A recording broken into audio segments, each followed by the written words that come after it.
시편 19편 우리 1절부터 10절까지 말씀을 합독하겠습니다.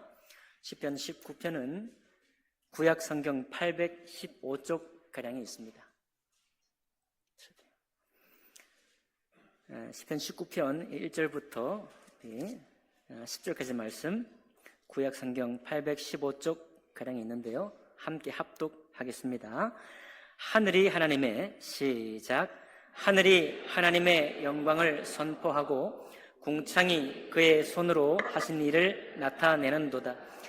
날은 날에게 말하고 밤은 밤에게 지식을 전하니 언어도 없고 말씀도 없으며 들리는 소리도 없으나 그의 소리가 온 땅에 통하고 그의 말씀이 세상 끝까지 이르도다.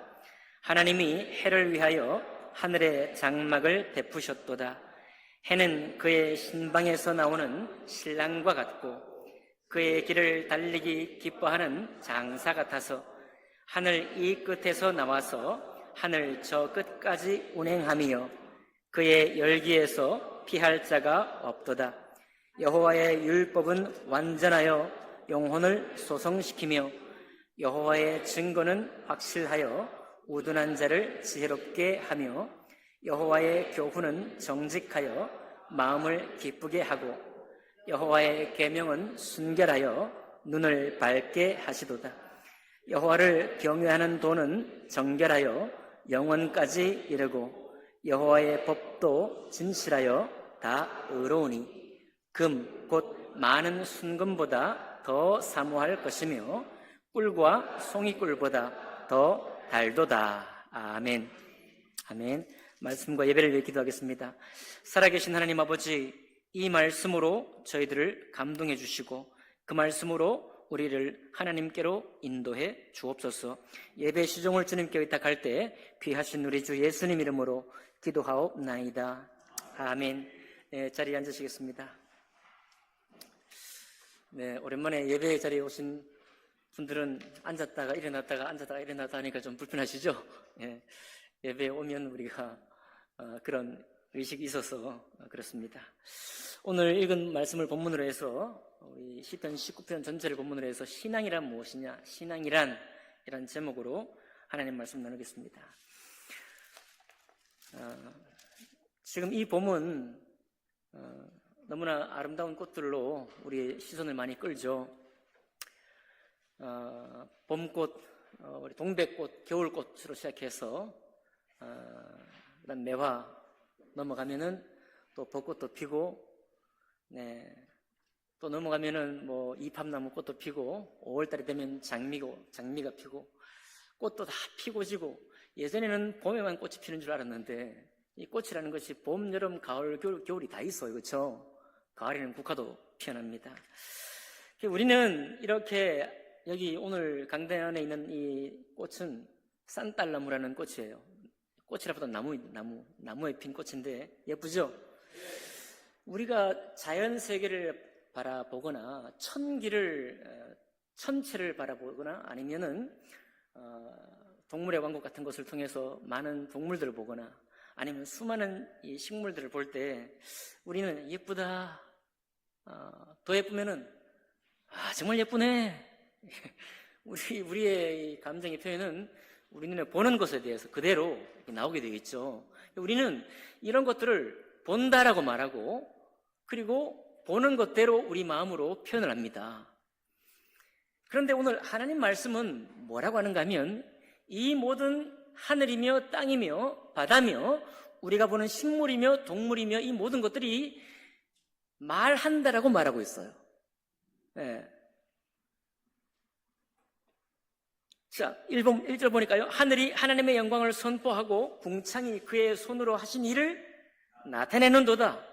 그의 손으로 하신 일을. 자, 하늘이 우리가 보기에 파란 하늘, 잿빛 하늘, 하늘 좋네 이렇게 말하지만 그 하늘이 말을 하는데 무슨 말을 하느냐? 이 하늘을 지으신 분, 그 하늘을 지으신 하나님을 나타내고 있다라고 성경은 말하고 있습니다. 2절 보니까요. 날은 날에게 말하고 밤은 밤에게 지식을 전한다고 말하고 있고 언어도 없고 말씀도 없으며 들리는 소리도 없지만은 그의 소리가 온 땅에 통한다 이렇게 말하고 있어요. 그러니까 참 이것이 성경이 우리에게 말씀하는 놀라운 사실입니다. 물론 우리는 모든 이 세상의 천지 만물은 하나님이 지으셨다 알고 있죠. 그런데 하나님이 지으셨다는 걸 넘어서서 그 지으신 만물, 모든 피조물들이 하나님에 관해서 말을 한다는 거예요. 얼마나 말을 많이 하는지 밤에도 하나님을 말하고 낮에도 하나님을 말합니다. 그런데 우리는 보는 것밖에 없어요. 우리 눈에 만지고 코로 향기를 맡고 만져 촉각으로 만지고 보는 것으로 이쁘다 말하는 것밖에 없는데도 불구하고 하나님은 우리 눈에 보이는 모든 것들을 통해서 하나님을 계속 끊임없이 말하고 있다라고 성경이 기록하고 있는 것입니다. 여러분 놀라지 않습니까? 신앙의 첫 번째는 뭐냐면 신앙을 가진 사람은 이 천지 만물을 보면서 식물을 보면서 정말 다양한 또 동물들, 땅의 모든 지질들, 모든 다양한 천체들을 보면서 하나님을 직감을 하고 하나님의 이 창조하신 사역을 감탄할 줄 아는 것이 신앙의 첫 번째입니다. 신앙을 가졌다는 것은 바로 그래요. 그래서 우리가 뭐 덥다 춥다라고 말하고 있고 정말 우리 눈이 시원하다라고 말하지만은 어떤 은혜 받은 사람은 제가 종종 말씀을 드리죠. 그 천지 만물을 보면서 감격의 눈물을 흘려요. 그래 본 적 있습니까? 그래 본 적 있죠? 예. 있거나 말거나. 자, 감탄이 되는 거예요. 야, 어떻게 이렇게 하나님이 이 놀라운 이 일을 끊임없이 봄, 여름, 가을, 겨울 쉬지 않고 밤낮 쉬지 않고 이렇게 어마어마한 사역을 하시는가 감탄이 되는 거예요. 그런데 여러분, 이 자연세계를 감탄하게 만드는 것이 뭐냐면 햇빛입니다. 햇빛. 자, 햇빛이 천하 만물을 보여주지 않는다면 이 해가 하늘을 비추고 땅을 비추고 바다 물색을 비추지 아니하고 밤처럼 깜깜하게 가려져 있다고 한다면 우리의 감탄할 대상을 잃어버리고 맙니다. 사물은 그 자리에 그대로 있지만은 그러나 햇빛이 비추어서 드러내지 않으므로 우리 눈과 귀가 듣고 볼 수 없기 때문에 감탄할 줄도 모르고 그렇다는 거예요. 그러니까 오늘 여기 말하고 있죠. 5절 보니까 해가 그의 신방에서 나오는 신랑 같고 그의 길을 달리기 기뻐하는 장사 같아서 하늘 이 끝에서 나와서 하늘 저 끝까지 운행하며 그의 열기에서 피할 자가 없도다. 해가 비추는 모든 이 태양의 광선이, 그의 열과 광선이 우리가 느끼게 하고 보게 하고 감탄하게 하고 심지어는 바로 그 모든 사물을 통해서 하나님을 노래할 수 있도록 만들어준다는 거예요. 그러니까 여러분, 천하 모든 만물들이 하나님이 창조했다는 그 사실도 중요하지만 그 사실보다 그 사실을 정말 중요하게 만들어주는 것은 바로 이 천체 온 하늘에 있는 태양입니다. 물론 우리 은하계, 우리 지구 은하계에 부관된 것이지만요. 해가 빛을 비추기 때문에 그 모든 것을 우리가 알 수 있는 거예요. 이게 바로 신앙의 첫 번째고요. 두 번째, 신앙의 두 번째 단계가 뭐냐면 바로 하나님의 말씀입니다. 이것을 보통 우리가 일컬어서 첫 번째는 자연계시, 하나님이 온통 주님이 지으신 이 천지 만물을 통해서 이 자연세계를 통해서 하나님을 나타내 보인다. 자연계시다라고 말하고요. 두 번째 7절부터 나오는 이 말씀은 특별계시. 하나님께서 이번에는 말씀으로 지은 것이 아니라 사람, 하나님의 모습을 닮은 하나님의 형상을 담도록 지음받은 사람에게 하나님의 인격으로 말씀하시는 하나님의 말씀을 주신 겁니다. 여러분, 세상에 많은 사람들은 하나님 말씀 없이도 살아갑니다. 왜냐하면 말씀이 없어도 인생의 파란만장한 일들은 계속 우리 앞에 펼쳐지기 때문이고, 여기 이 자연 만물들도 우리와 아무 상관없이 자기 스스로 꽃 피고 자기 스스로 성장하고 자기 스스로 사가지고 또 씨앗을 뿌리는 것처럼 우리 인생도 하나님 말씀을 가까이 하지 않더라도, 하나님 말씀 밖에 있더라도, 하나님이 없다라고 생각하더라도 그의 인생은 그의 인생대로 굴러갑니다. 왜? 하나님께서 그렇게 만들어 놓으셨거든요. 하나님께서 모든 생물에게 자기 생애의 주기를 따라 생명을 유지하고 살아갈 수 있도록 다 만들어 놓으셨습니다. 심지어는 말 못하는 식물조차도 자기 씨앗을 퍼뜨릴 때가 되면은 그 씨앗에 용수를 달려갖고 튕튕 튕겨서 가서 자기 자리를 잡기도 하고 그럽니다.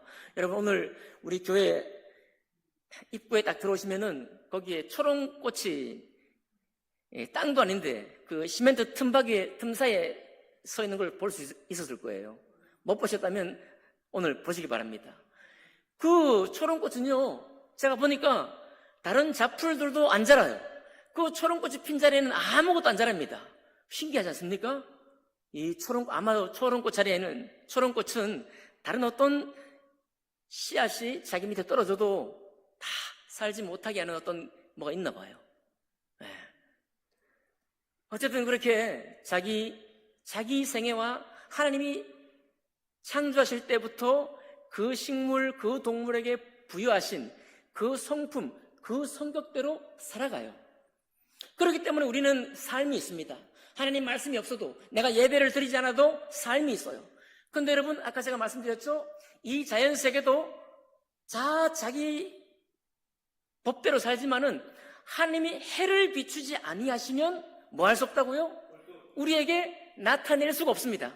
똑같이 우리가 하나님 말씀 없어도 우리의 삶을 살지만 하나님의 말씀이 있을 때라야 어떤 일이 생기는가 하면 그 말씀이 우리 속에 있는 마음과 우리의 영혼을 비추어 주는 거예요.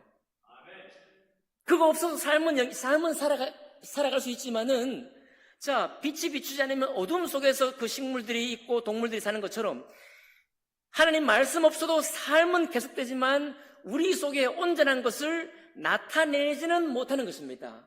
그래서 오늘 7절이 말씀하기를 여호와의 율법은 완전하여. 여러분, 우리는 나름대로 다 선하십니다. 아멘이죠.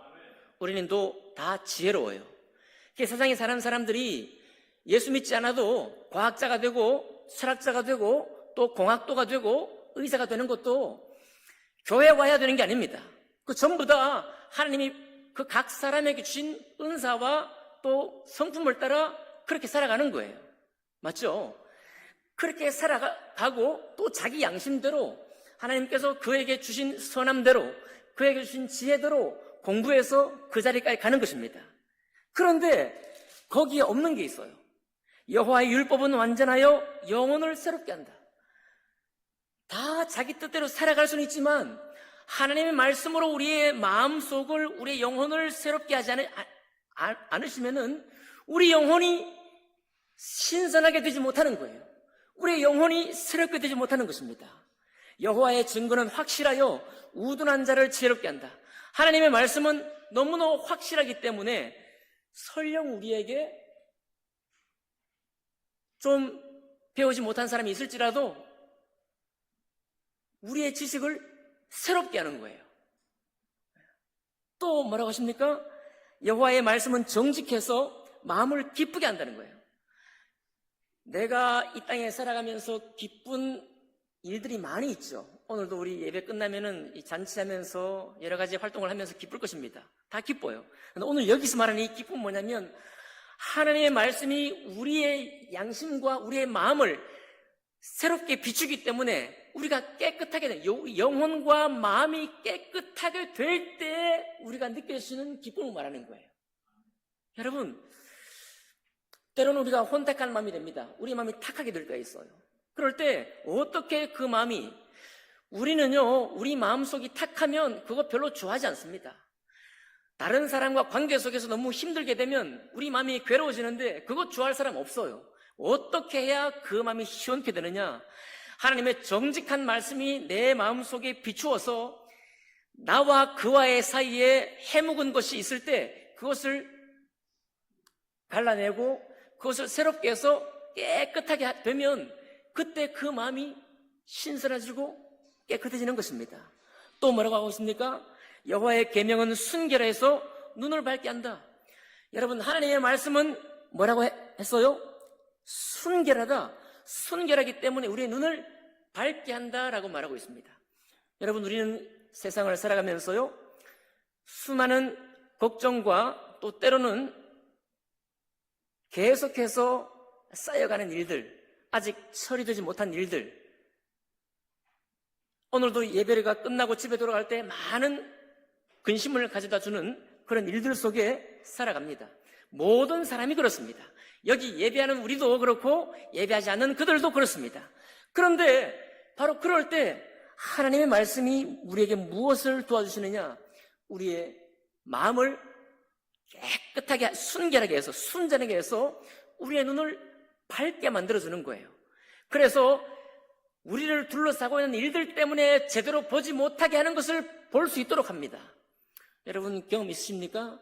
내가요, 내 마음과 내 근심에 사로잡혀 있으면은 내가 지금 무엇을 해야 될지 잊어버려요.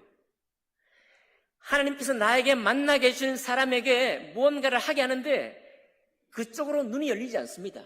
마음도 열리지 않는 거예요. 왜? 나의 눈이 완전히 좁아져 있는 것입니다. 나의 문제로 좁아져 있는 거예요. 웬만할 때 같으면 다 눈이 열려 있는데 내가 근심과 걱정이 쌓일 때는 아주 좁아집니다. 내가 보는 것, 내가 생각하는 것밖에 생각하지 못하는 거예요. 그런데 우리 주님께서 말씀으로 우리를 순결하게 하셔서 우리 눈을 밝게 만들어 주는 것입니다. 믿으시나요? 그래서 그런 하나님 말씀과 우리 인생을 비추는 하나님 말씀이 나를 깨끗하게 하시고, 나를 지혜롭게 하시고, 나를 정결하게 하시고, 나를 기쁘게 하시고, 나를 온전케 하시는 그것을 경험하는 사람은 하나님을 찬양하게 되어 있는 것입니다. 이것이 신앙의 두 번째예요. 마지막 신앙으로 들어가기 전에 우리 한번 그림 좀 보겠습니다. 넘겨주세요. 여러분, 이 세상에 위대하고 창조적인 사람 중에 정말로 유명한 사람이 레오나르도 다빈치입니다. 이름 들어보셨죠? 레오나르도 다빈치는 화가요, 그 다음에 건축가요, 생물학자요, 지질학자요, 수학자요, 못하는 게 없습니다. 그런데 레오나르도 다빈치는요, 학교 교육을 받은 적이 없어요. 어떤 사람이 이렇게 말합니다. 학교 교육을 받아보지 않았기 때문에 이렇게 창조적으로 살았다, 이렇게 말해요. 다빈치입니다. 다빈치는요, 우리는 여기 이쁘다, 멋지다 이렇게 말하고 끝나는데 이 다빈치는 그렇게 지나치지 않았습니다. 모든 것을 관찰하는 거예요. 자, 말입니다. 아까 첫 번째 말 봤죠? 두 번째 말입니다.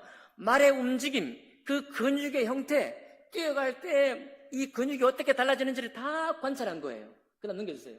자, 말이 설 때, 또 앞발을 들 때, 저 모든 것들이 요즘 동물학, 그리고요, 로봇도 이제 요즘 여러분 TV에 보시면은 로봇이 막 덤블링도 하고 그러죠. 그게 전부 다 사람이나 동물이 움직이는 그 근육의 모양을 본뜨는 거거든요. 그런데 그걸 500년 전에 이미 다빈치는 저것을 보면서 막 연구하고 스케치하고 바로 저 일들을 통해서 하나님의 신성을 느끼는 것입니다. 넘겨주세요. 예. 밑에 보니까요, 글자가 많은데 새가 보이나요? 새가 날아가는데 새가 위에서 떨어지는 걸 가지고 삼각형의 무슨 함수를 막 수학이에요. 우리 잘 모르는 거죠? 빨리 넘어가겠습니다. 삼각형 함수를 적어가지고 막 보세요. 새가 이제 날아가는 저 동선, 저 원형 곡선을 그리면서 날아가는데 저것을 막 관찰하다가 나중에 뭘 발견하는가 하면은 넘겨주세요. 나는 비행기의 모습을 새가 날아가는 모든 이 장면들을 다 관찰하고 또 관찰하면서 저런 기계까지 스케치하고 만들 줄 알았어요. 넘겨주세요. 여러분, 레오나르도 다빈치는요, 풍경도 스케치했는데 그는 굉장히 놀라운 기법으로 스케치를 했습니다. 여러분, 다빈치가 그린 그림 중에 너무너무 유명한 그림이 있는데 아시나요? 네, 알겠습니다. 일단 먼저 모나리자 들어보셨죠? 모나리자, 여인이 눈썹이 없네 있네 하는 모나리자 너무 유명하고, 그 다음에 최후의 만찬 들어보셨나요? 최후의 만찬을 그린 사람이 레오나르도 다빈치예요. 근데 다빈치가 조금 일찍 세상을 떠났습니다. 67세에 세상을 떠났어요. 그러면서 다빈치가 하는 얘기가 뭐냐면, 레오나르도 다빈치보다 이 세상에 창조적이고 수많은 업적을 남긴 사람이 없는데도 불구하고 다빈치가 마지막 숨을 거둘 때 이런 말을 했다고 해요. 본인의 입으로 나온 건지 모르지만 그의 전기 작가가 이렇게 얘기를 했습니다. 내가 마땅히 해야 할 정도로 예수를 충분히 하지 못해서 하나님과 사람의 뜻을 어겼다, 이렇게 고백했다고 해요. 보통 이제 사람들은 하나님이라고 말하지 않고 신이라고 말하죠. 신과 사람의 뜻을 어겼다. 사실은 우리가 볼 때는 너무 감탄할 것이 많은 거예요. 계속 넘겨주세요. 너무나 감탄할 것이, 이거는 이제 물이 떨어지는 모습이에요. 유체역학이라고 합니다. 물이 떨어지면서 어떻게 움직이는지를 보고 넘겨주세요. 저건 이제 식물이죠. 식물이 바람에 날리는 잎사귀인데 저런 모양이나 물이 떨어져서 이렇게 요동치는 모습이 비슷하지 않습니까? 비슷하죠? 오늘날 무슨 프랙탈 구조라고 하는데요. 저런 것들을 다 관찰해가지고 전부 다 스케치해놓고 또 어떤 기구를 구상할 때 활용을 한 것입니다. 그러니까요, 다빈치는 자기 평생에 자기 주변에 있는 모든 것들을 그냥 넘기지 않았습니다. 우리는 그냥 예쁘다고 끝나지만은 그 모든 것을 통해서 하나님의 신성을 발견하는 거예요. 그 속에서 하나님이 어떤 원리와 어떤 이치를 가지고 이런 것을 만들어냈을까 고민하는 것입니다. 그러니까 이렇게 사물을 관찰하니 그는 무엇을 찬양할 수 있어요? 그 사물만을 보는 것이 아니고 그 사물 속에 깃들어 있는 하나님의 신성을 감탄할 수 있는 거예요. 여러분, 우리가 그만큼의 어떤 눈을 가지지 못할지라도 우리가 이제는 눈으로 보기만 하고 향기를 맡기만 하는 것이 아니라 그 속에 있는, 깃들어 있는 하나님을 감탄할 수 있는, 경탄할 수 있는 눈이 우리에게 있기를 원합니다.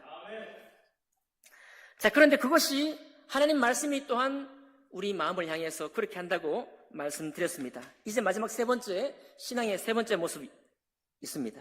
그건 뭐냐면, 여러분, 두 번째 제가 말씀드릴 때 하나님 말씀이 우리의 선한 양심과 우리의 지혜를 북돋운다고 말씀드렸죠. 우리의 선한 양심을 또 북돋우고 우리의 지혜도 더 지혜롭게 한다 말씀드렸습니다.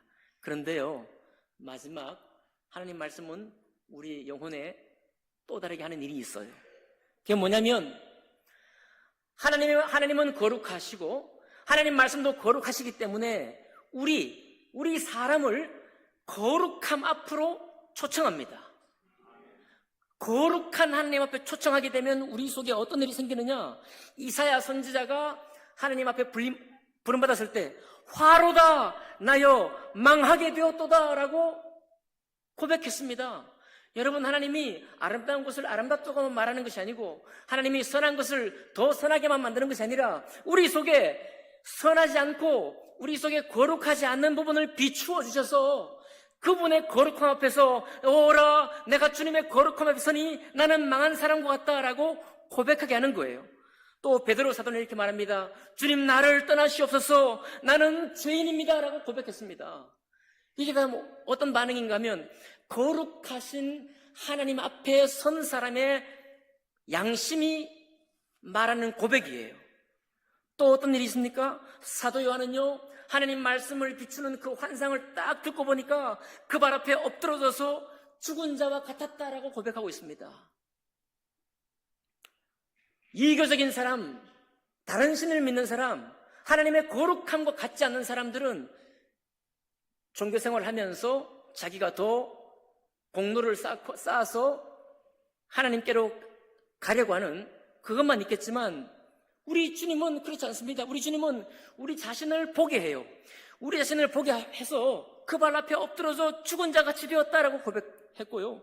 모세는 또 이렇게 고백했습니다. 모세는 하나님 뵈옵기가 너무 두려워 그의 얼굴을 다 가렸다라고 성경은 말하고 있습니다. 도대체 하나님 얼굴을 볼 수가 없는 거예요. 하나님 얼굴을 보면은 구약에서는 죽음이죠. 그러니까 모세는 하나님 얼굴을 볼 수가 없었습니다. 그래서 볼 수 없기 때문에 그 얼굴을 가린 것입니다. 뿐만 아니라 여러분, 우리 주님의 거룩한 말씀 앞에 서게 되면은 주님 앞에 헌신하게 됩니다. 이사야 선지자는 뭐라고 했는가 하면, 오 주님, 내가 여기 있습니다. 나를 주님의 일을 위해서 보내어 주십시오라고 헌신했습니다. 이사야가 그렇게 헌신할 수 있었던 이유는 뭐냐면, 내가 죄인입니다라고 고백했더니 주님께서 너의 악이 제하여졌고 너의 죄가 용서되었다라고 선포해 주셨거든요. 그러니까 내게 있던 죄가 용서가 되고 내게 있던 악이 깨끗이 씻은 바 되었으니까, 야, 어떻게 누가 나를 이 죄악 가운데 씻을 수 있는지, 아무도 없는데 우리 주님께서 나를 그렇게 깨끗하게 만들어 주셨다는 것입니다. 그랬더니 이사야의 고백이 뭐냐면, 오 주님, 그렇다면 내가 주님과 함께 살겠습니다. 내가 주님을 위해 살겠습니다. 내가 주님과 함께 나의 인생을 걸어가도록 하겠습니다 라고 고백한 것입니다. 여러분, 우리는 신약의 예수 그리스도를 알고 있습니다. 이 말씀이 육신이 되어서 사람의 몸을 입고 오신 분이 예수님이십니다. 맞나요? 그 예수님이 우리에게 오시면 똑같습니다. 하나님의 거룩한 그 주님께서 이 땅에 오셔서 우리를 위해서 섬기시고 우리를 새롭게 하시고 우리를 거듭나게 하셔서 하나님의 거룩함을 입을 수 있도록 우리를 이끌어 주시는 것입니다. 말씀을 정리합니다. 그래서요, 하나님은 원래는 성전은 예루살렘 성전 하나 있지만 우리 주님은 온 자연 만물이 주님의 성전입니다. 왜 그래요? 모든 만물이 무엇을 말하고 있다고 했습니까? 하나님을 말한다고 했어요.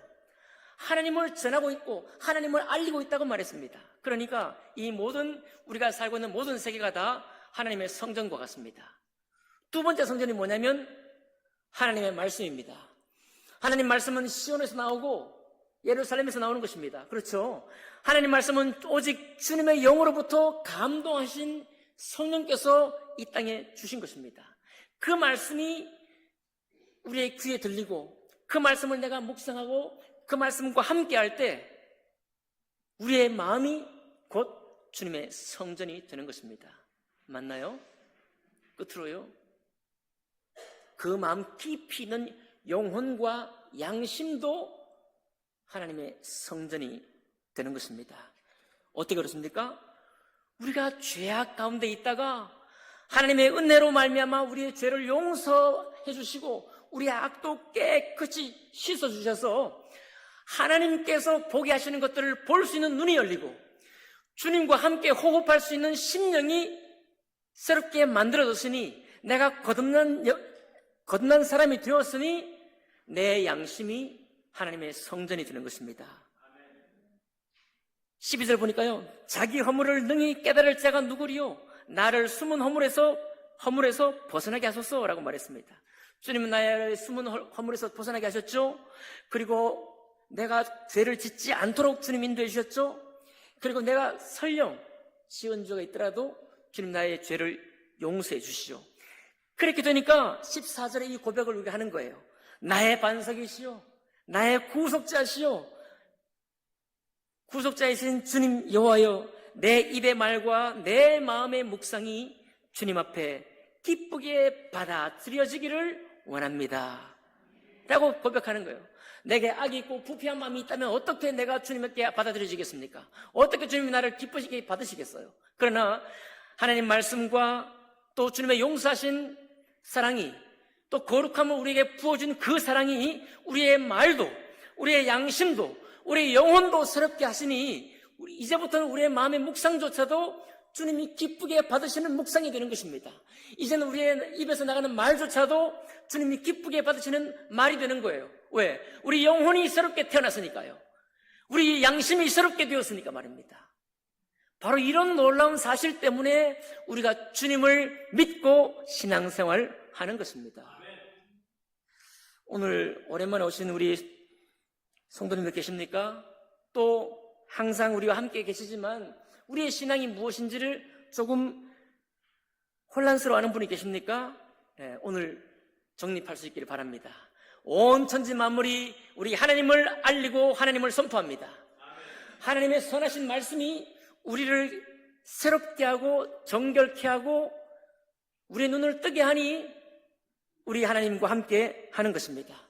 더욱더 지혜롭게만 하시는 것이 아니라 우리의 모든 죄악을 깨끗게 하셔서 우리 양심을 선한 양심으로 거듭나게 하셔서 우리 말과 생각조차도 우리 주님 앞에 기쁘게 받아들여지게 되니 우리가 주님을 찬양하는 것입니다.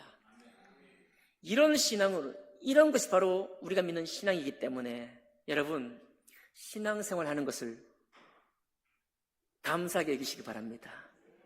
그리고 마음속에 하나님을 몰라서 빛이 비춰주지 아니하고 하나님의 말씀이 나의 양심을 비춰주지 않아서 내 생각대로 나는 선하다, 내 생각하기에 나는 괜찮다, 내 생각대로 나는 다른 사람에 비해서 다른 사람에게 피해주지 않고 산다 라고 하는 나만의 생각을 가지고 살다가 결국은 정신 차리고 보면 내가 그렇지 못한 것을 알게 되고요, 내가 거룩한 하나님 앞에 도저히 설 수 없는 존재라는 것을 너무 늦게 깨닫게 된다고 한다면 그건 안타까운 일입니다.